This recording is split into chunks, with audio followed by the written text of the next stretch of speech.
So with this video today, we're going to go ahead and do a quick oil change on the Royal Alloy GT150 here in the US. It's a GY6 motor, so it's really straightforward, pretty easy to do, but since I'm making videos on all the other maintenance, we'll go ahead and do a video on a basic oil change as well. So first thing we'll do is take a look at what tools we need. We'll figure out what bolts we have to undo and where we got to put things in, and then we'll just go ahead and knock that oil change out pretty quick here. Do a quick overview of the tools that we need. So we've got our ratchet, trusty 17mm socket, 3-inch extension, our torque wrench. We're going to need the appropriate oil and quantity for the scooter, some form of a drain pan into which we're going to drain all of those fluids. We're going to need a funnel. Now I've got this funnel with this flexible hose attached to it. I like that so I don't have to take the side panels off of the scooter to fill it. Otherwise, if you're using a straight funnel, you want to take the side panels off. Normally it's not stored in my Pyrex, but I did just do an oil change on the big bike there. So we've got it in there because everything's still a little bit oily. We've got our cheat sheet here with all of our information. So we can see it's telling us the oil drain screw has a torque spec of 25 foot-pounds, the strainer cover 13 foot-pounds. We need 10W40 motorcycle oil. Takes a total of 1,000 cc's. We're going to replace about 950 with our standard oil change. And my pictures here showing me all the different bolts that we need to undo. We'll go through those and point them out to everybody. But we'll go ahead and dive in. Quick walk around and identifying all of our different fasteners. We've got right here our main oil drain screw. That's on the left side of the scooter. You can kind of see it orientated there. And then as we go around the scooter to the other side here, past our beautiful PM Tuning exhaust, we've got up here our oil fill hole. So that's going to be where we dump our new oil in. And then right over here, this guy right here is going to be that oil strainer cover.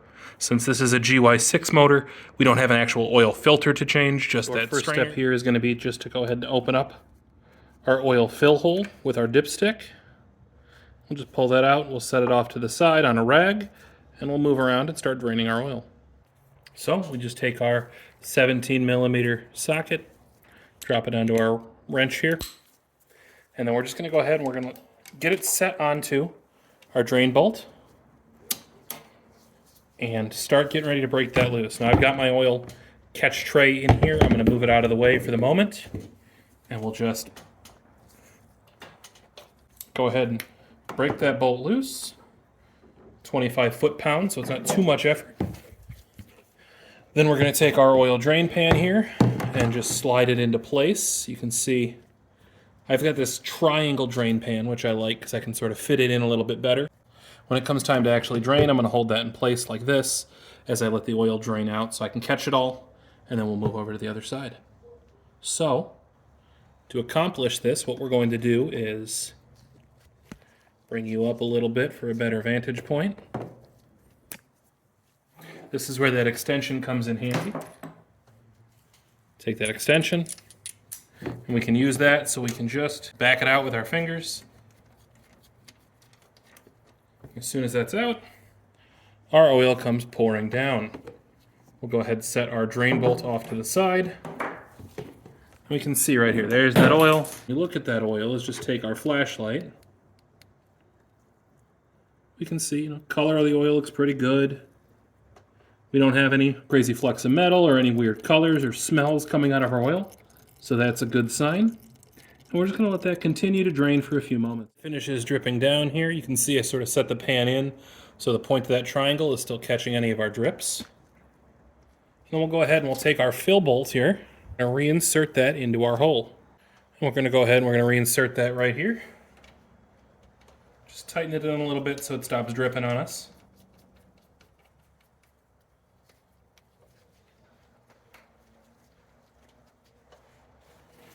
And we can take that and we can just wipe down any of those drips that came out as the oil was draining. Now we're going to move around to the other side and we're going to do the oil strainer. Now back on the other side of the scooter, we put our pan in place. It sits nice and flat on this side because we don't have the kickstand part in the way. We've got our oil strainer here. Again, not quite an oil filter the way that most people with motorcycles might be used to them, but pretty common here in the GY6 world. So we go ahead and we're going to take our 17 millimeter. Put it back onto our ratchet here. Then we're just going to come on up and we're going to break that loose. I think when I had the factory exhaust on, an extension might have made this easier. But once we've got that loosened a bit, we can come in and we're just going to go ahead and spin that loose with our hand. We are going to get a dump of oil, but shouldn't be too much since we drained everything else out. And you'll see the way it comes out here. So zoom in for you. Back her loose, and there it is. And it comes out with a spring and our filter screen right there. There is some oil in the cup. So I'll pull that out, and then we'll just go ahead and dump that cup in. And this is our oil filter setup that we have here on the Royal Alloy. So there's your cap.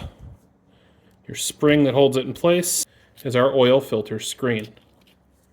So we'll take a look. We'll make sure, we don't have any metal. No weird shavings or colors coming through on that. That lets the remaining oil out of the system, just basically what was stored inside this cup here. If you'd like, you can come through with your rag and just wipe it all out. Get it cleaned up. We want to make sure we still have a little bit of oil film on this rubber seal here. Just make sure we have a good seal when that goes back into the motor. Reassemble. And the same thing. Slide it back up into place. We'll start it off by hand. You don't want to cross thread it. So the spring gives you some tension. You got to fight against it. And there we go. Once it's started, we're off to the races. Now I'm going to wipe off my gloves quick and just get myself a little bit cleaned up. Now that we've got that back in, we're almost done. So in our case, we'll go ahead, same thing as before. Just use our extensions so that we have a little bit better reach. And we'll snug that up by hand first, as tight as we can get it with our oily gloves.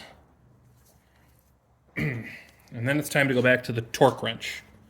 Now, if I recall from our cheat sheet, I'll just pull it over for us. Got our cheat sheet here. Torque for our oil strainer cover is 13 foot-pounds, and it's 25 foot-pounds for our oil drain screw. So we set our favorite Harbor Freight torque wrench, in this case to 13 foot-pounds. And we're going to go ahead, put that on, and just, there's that bump. We know we're at 13 foot-pounds. Back on the left side of the scooter. Now we just need to torque down our oil drain screw there. So this is where, again, that extension comes in handy. So we're just going to go and tighten it until we get to the click at our 25 foot-pounds there. So now that we've got all our bolts tightened up to where they're supposed to be, it's time to fill it with oil.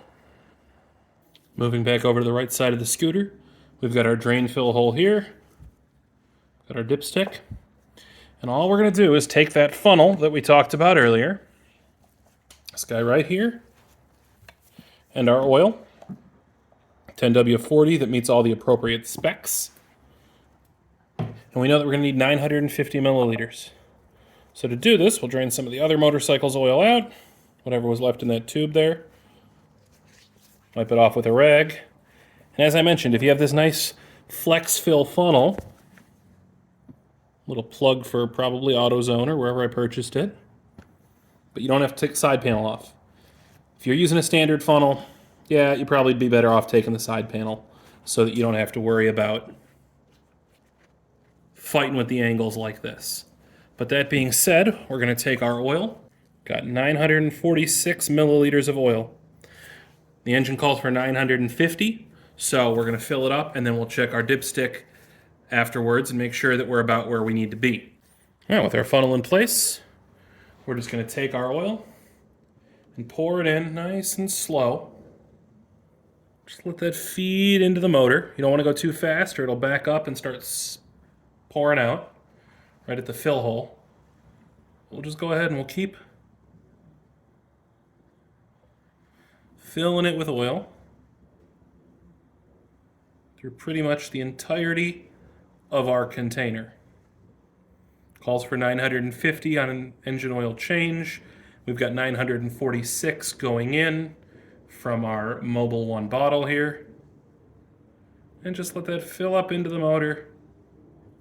Nice and easy. We're going to get a drip because I overfilled it. I don't know if we're seeing that here. There's our dripping. Coming out right down there at the bottom. Poured it in a little bit too fast. So, trying to get that in our beautiful new PM Tuning exhaust we just put on. And we'll just pour the last of our oil in. Like so. And with that, we've emptied our oil container.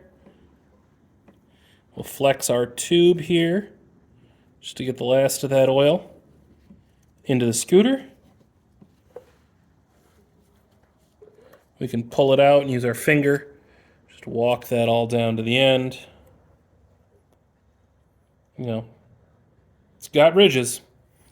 And then just squirt the last of that back on in. And all we've got to do now is put our fill cap and dipstick back on. We'll run the scooter and check the oil level. Now I haven't run the scooter yet. So to check the oil, once you've run the scooter, we haven't done that yet, you're just going to unscrew the dipstick, clean it off, insert it without screwing it down, and pull it out. And then looking at the dipstick here is going to show you your oil level. I haven't run the scooter yet. It's not up to temperature. I haven't circulated oil, so we don't have that number quite yet. But we'll go ahead and screw that back in. And now I'm going to go ahead and start the scooter and run it here on the workbench. That takes 2 hands to make sure everything's safe, so we'll come back when I'm done. Okay, I've run the scooter, gotten it up to temperature, and let it sit for about 5 minutes. So we're going to go ahead, we're going to unscrew our dipstick, pull it out, and we're going to wipe it down first. So we go in with a dry dipstick, insert it and pull it back out. We can see right there, oh, come on, by pressing, we can see that our oil level is right about where it needs to be. Again, just insert that after cleaning it off, pull it out, and then we look at the oil level on the dipstick. We can see it's right below that full line, so we know everything is good to go. Screw it back down, knock our scooter off the table, not knock it down, take it down gently, and we're ready to ride until our next oil change. Remember, it's 13 foot-pounds for, oh, that exhaust is hot. 13 foot-pounds for our filter screen screw, and it's 25 foot-pounds on the other side for our oil drain bolt. That's going to be it. That's all you need to go ahead and change the oil on your Royal Alloy GT150.